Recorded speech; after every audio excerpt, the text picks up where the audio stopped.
کہ جب عثمان رضی اللہ تعالیٰ عنہ کے ہاتھ پر لوگوں نے بیعت کر لی اور وہ خلیفہ بنا دیے گئے تو انہوں نے لوگوں نے بیان فرمایا اللہ کی حمد و ثنا کی، اور پھر یہ فرمایا اے لوگوں، اس خلافت اور عمارت کا ابتدائی زمانہ بہت سخت ہے، اس لیے کہ آپ کسی بھی سواری پر سوار ہوں،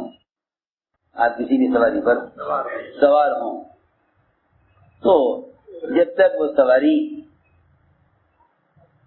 آپ سے مانوس نہ ہو جائے اس وقت تک اس پر سواری کرنا مشکل ہوتا ہے، سواری اس پر مشکل ہوتی ہے۔ پہلی بار کوئی آدمی گھوڑے پر یا پہلی بار اونٹ پر سوار ہو کسی بھی سواری پر تو پہلی مرتبہ اس کو سواری پر بیٹھنا مشکل ہوتا ہے یا ڈر لگتا ہے۔ میرے دوستو عزیزو، یہ بیانات ہیں حضرت عثمان رضی اللہ تعالیٰ عنہ کے۔ عثمان رضی اللہ تعالیٰ عنہ صحابہ میں سب سے زیادہ حیا والے تھے، اور جتنا علم کو حیا سے مناسبت ہے اتنی اور کسی چیز سے نہیں ہے، جتنی علم کو مناسبت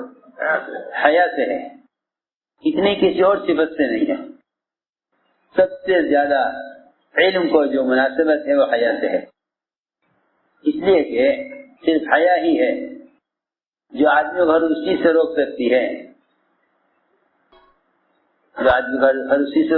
ہے، جو چیز علم کا حاصل کرنے میں مانع ہے۔ تو سب سے زیادہ علم کو مناسبت حیا سے ہے، اور عثمان رضی اللہ تعالیٰ عنہ سب سے زیادہ حیا والے تھے۔ عثمان سب سے زیادہ حیا والے تھے، ایسے حیا والے کہ اندھیرے میں کمرے میں غسل خانے میں کپڑے اتار کر غسل نہیں کرتے تھے، کپڑے پہنے غسل کرتے تھے۔ کیوں؟ ان سے کہا بھی گیا کہ جہاں کوئی دیکھنے والا نہیں ہے وہاں آپ کس سے پردہ کرتے ہیں؟ اور فرمایا کہ اللہ دیکھنے والے ہیں، اللہ سے پردہ کرنے کے لیے غسل میں کپڑے نہیں اتارتا۔ میں نے عرض کیا کہ باقی علم کا تعلق حیا سے ہے۔ حضرت عثمان کے بیانات ہیں، فرماتے ہیں عبدالرحمن مخزومی کہ جب عثمان رضی اللہ تعالیٰ عنہ کے ہاتھ پر لوگوں نے بیعت کر لی اور وہ خلیفہ بنا دیے گئے تو انہوں نے لوگوں نے بیان فرمایا اللہ کی حمد و ثنا کی، اور پھر یہ فرمایا اے لوگوں، اس خلافت اور عمارت کا ابتدائی زمانہ بہت سخت ہے، اس لیے کہ آپ کسی بھی سواری پر سوار ہوں تو جب تک وہ سواری آپ سے مانوس نہ ہو جائے اس وقت تک اس پر سواری کرنا مشکل ہوتا ہے، سواری اس پر مشکل ہوتی ہے۔ پہلی بار کوئی آدمی گھوڑے پر یا پہلی بار اونٹ پر سوار ہو کسی بھی سواری پر تو پہلی مرتبہ اس کو سواری پر بیٹھنا مشکل ہوتا ہے یا ڈر لگتا ہے۔ اس کے بعد سرداد کے دنوں میں آدمی سواری کا عادی ہو جاتا ہے۔ یہ مثال دی ہے، یہ مثال دے کر فرمایا پہلے دن جب بیعت کی لوگوں کو اور ان نے بیان فرمایا تو یہ فرمایا اے لوگوں، سواری پر پہلی مرتبہ سوار ہونے والے کے لیے دشواری ہوتی ہے اور اس کے بعد پھر اور دن آنے والے ہیں۔ آگے یہ فرمایا کہ اگر میں زندہ رہا تو اس کے بعد کے بیانات وہ بیانات درست ہوں گے، مناسب ہوں گے۔ یہ پہلا بیان ہے عمارت کے اور خلافت کے ملنے کے بعد، اور پھر تواضع میں فرمایا کہ ہمیں تو بیان کرنا آتا نہیں ہے۔ عثمان فرما رہے ہیں ہمیں تو بیان کرنا آتا نہیں ہے، ہم تو بیان کرنے والے ہیں نہیں، لیکن ان قریب اللہ ہمیں بیان کرنا سکھلا دیں گے۔ ہمیں بیان کرنا نہیں آتا لیکن اللہ ہمیں ان قریب سکھلا دیں گے۔ بدر بن عثمان اپنے چچا سے نقل کرتے ہیں کہ جب اہل شورا نے حضرت عثمان کے ہاتھ پر بیعت کر لی، تو عثمان رضی اللہ عنہ نکلے لوگوں کے سامنے۔ حضرت عثمان رضی اللہ تعالیٰ عنہ پر بڑا بوجھ تھا اور طبیعت پر بہت گرانی تھی، طبیعت پر بڑی گرانی تھی، طبیعت میں بڑا بوجھ تھا۔ حضور اکرم صلی اللہ علیہ وسلم کے منبر پر آئے اور لوگوں نے بیان فرمایا، اللہ کے حمد و ثنا کی اور محمد صلی اللہ علیہ وسلم پر درود بھیجا، اور پھر یہ بیان فرمایا کہ اے لوگو، تم دنیا میں اس گھر میں ہو جس گھر سے تمہیں کوچ کرنا ہے اور اس گھر کو چھوڑ کر جلدی جانا ہے، اور تمہاری تھوڑی عمریں باقی رہ گئی ہیں، یعنی دنیا کا وقت تھوڑا باقی رہ گیا ہے، لہذا تمہیں چاہیے کہ خیر کے کاموں میں جتنا ہو سکے جلدی کرو، خیر کے کاموں میں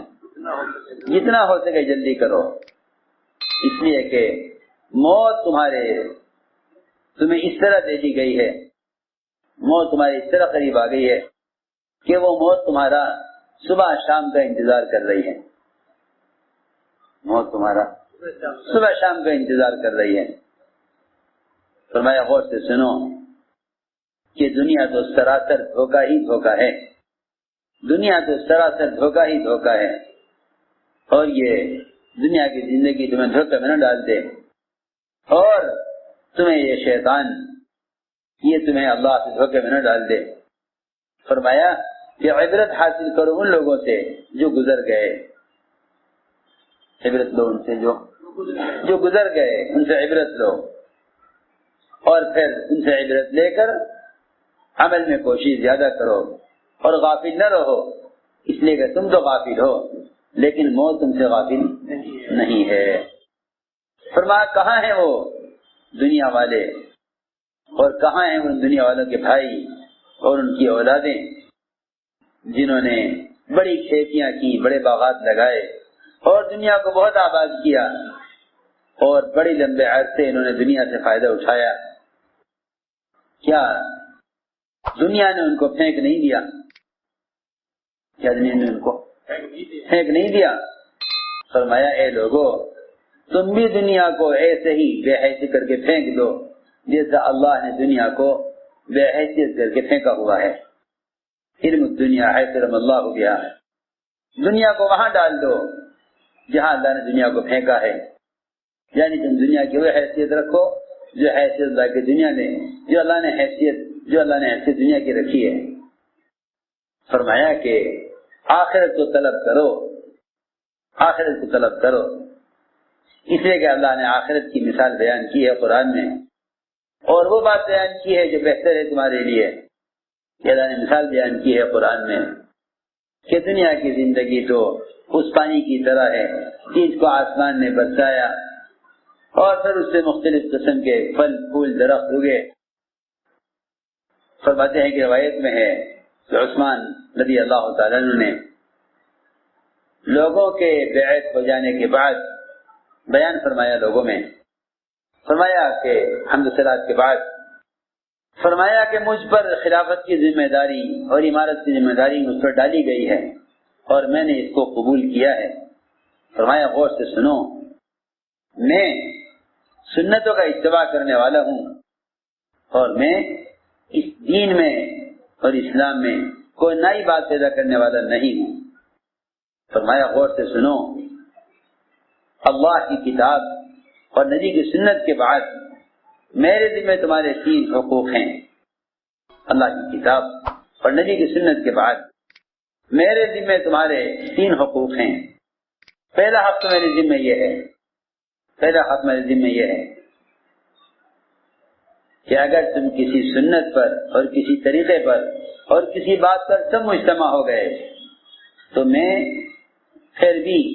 اسی طریقے کو اختیار کروں گا جو طریقہ مجھ سے پہلوں کا ہے، یعنی محمد صلی اللہ علیہ وسلم اور ابوبکر و عمر کا طریقہ، میں اسی کو اختیار کروں گا۔ اور دوسری بات یہ ہے کہ اگر اہل خیر نے کوئی ایسا طریقہ اختیار کر لیا کہ جس میں تم لوگ مجتمع نہیں ہو، تم لوگ اس میں مجتمع نہیں ہو، کہ یعنی امت اس پر مجتمع نہیں ہے، چند لوگوں نے اگر کوئی طریقہ اختیار کر لیا اور اس پر امت مجتمع نہیں ہے تو میں اس سے اپنے آپ کو روکے رکھوں گا، میں اس میں اپنے آپ کو روکے رکھوں گا، ہاں سوائے ان چیزوں کے کہ جس میں تم لوگ اللہ کے حکم کی نافرمانی کرو گے، تو اگر تم پر تمہارے لیے سزا ہوئی تو میں اس کی سزا تمہیں دوں گا کہ میں تم سے باز رہوں گا سوائے ان چیزوں کے جس میں تمہاری سزا اور تمہارے لیے تعزیر ضروری ہو جائے گی۔ فرمایا کہ بے شک دنیا بڑی سرسبز شاداب ہے، اور یہ دنیا لوگوں کی اشتہا اور چاہت کی چیز بن گئی ہے اور بنا دی گئی ہے، اور اس دنیا کی طرف بہت سے لوگ مائل ہونے لگے ہیں۔ فرمایا کہ دنیا کی طرف ہرگز مائل نہ ہو اور دنیا پر ہرگز بھروسہ مت کرو، اس لیے کہ دنیا بھروسہ کرنے کے قابل نہیں ہے۔ فرمایا بات جان لو اچھی طرح کہ دنیا کسی کو چھوڑنے والی نہیں ہے، دنیا کسی کو چھوڑنے والی نہیں ہے سوائے اس شخص کے جو دنیا کو چھوڑ دے، تو پھر دنیا اس کا پیچھا نہیں کر سکتی۔ دنیا چھوڑنے والی نہیں ہے کسی کو سوائے اس شخص کے جو دنیا کو چھوڑ دے۔ جو دنیا کو چھوڑ دے گا دنیا اس کا پیچھا نہیں کر سکتی، لیکن دنیا کو نہیں چھوڑے گا دنیا اس کو چھوڑنے والی نہیں ہے۔ بیان آپ کو پسند آیا ہو تو بیان کو لائک، شیئر اور چینل کو سبسکرائب کرنا مت بھولیے۔ کمنٹس میں اپنی رائے کا اظہار ضرور کیجیے۔